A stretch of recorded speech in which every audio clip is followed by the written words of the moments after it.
ধন্যবাদ মাননীয় প্রধানমন্ত্রীকে, এবং আমি চাইবো যে যদি ওনার সময় হয় কোনো একটা স্পেশাল স্ক্রিনিং যদি হয়, মাননীয় প্রধানমন্ত্রী যদি সেটা দেখেন, অবশ্যই সেটা আমাদের জন্য আরও অনেক অনেক আনন্দের হবে। যখন আমি আমার একটা ভালো কাজ পর্দায় দেখি আমি বসে থেকে, তখন তো আসলে অনেক ভালো লাগে। এই অনুভূতি বলে বোঝানো না। আমরা চেষ্টা করেছি, রাফি খুব চমৎকার বানিয়েছে সিনেমাটা, এবং প্রত্যেকটা শিল্পী তার জায়গা থেকে এত ভালো কাজ করেছে। আমার কাছে খুব ভালো লাগছে একটা বিষয় একটা নিউজ দেখে আমার খুব আনন্দ লাগছে গতকাল থেকেই।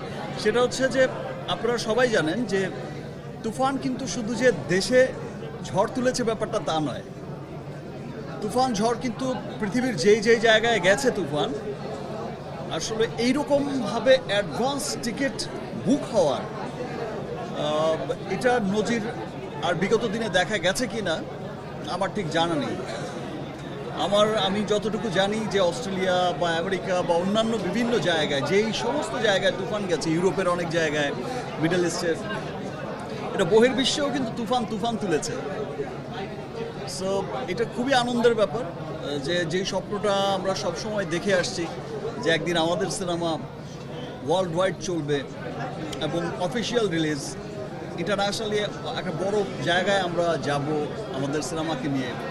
তো সেই যাত্রাটা খুব চমৎকারভাবে শুরু হয়েছে।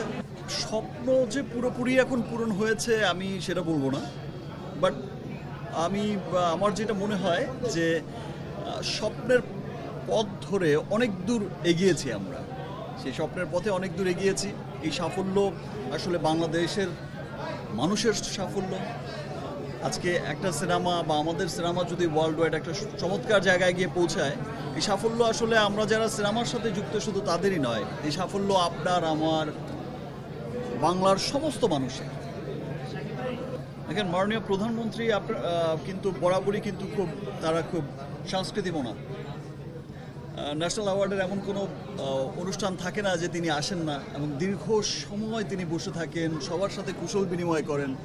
মাননীয় প্রধানমন্ত্রী কিন্তু সবসময় দেখা গেছে যে শিল্পীদের এত আপন করে নেয়, সমস্ত শিল্পীদের এত স্নেহ করে, এত ভালোবাসা দেয়। মাননীয় প্রধানমন্ত্রীর কাছে আসলে অনেক কৃতজ্ঞ। তার দেশের সিনেমা এগিয়ে যাচ্ছে, এটা আসলে মাননীয় প্রধানমন্ত্রী যখন গর্ব করে বলে, তখন গিয়ে মনে হচ্ছে যে না, সত্যি হয়তো আমরা আমাদের যে চেষ্টাটা আমরা করে যাচ্ছি, সেই চেষ্টার পথে, সেই স্বপ্নের পথে আসলে অনেক দূর এগিয়েছি। ধন্যবাদ মাননীয় প্রধানমন্ত্রীকে, এবং আমি চাইবো যে যদি ওনার সময় হয় কোনো একটা স্পেশাল স্ক্রিনিং যদি হয়, মাননীয় প্রধানমন্ত্রী যদি সেটা দেখেন, অবশ্যই সেটা আমাদের জন্য আরও অনেক অনেক আনন্দের হবে। তো বন্ধুরা, এই ভিডিওটি সম্পর্কে আপনাদের কি মতামত? অবশ্যই নিচের কমেন্ট বক্সটিতে আপনাদের মতামত জানাতে ভুলবেন না।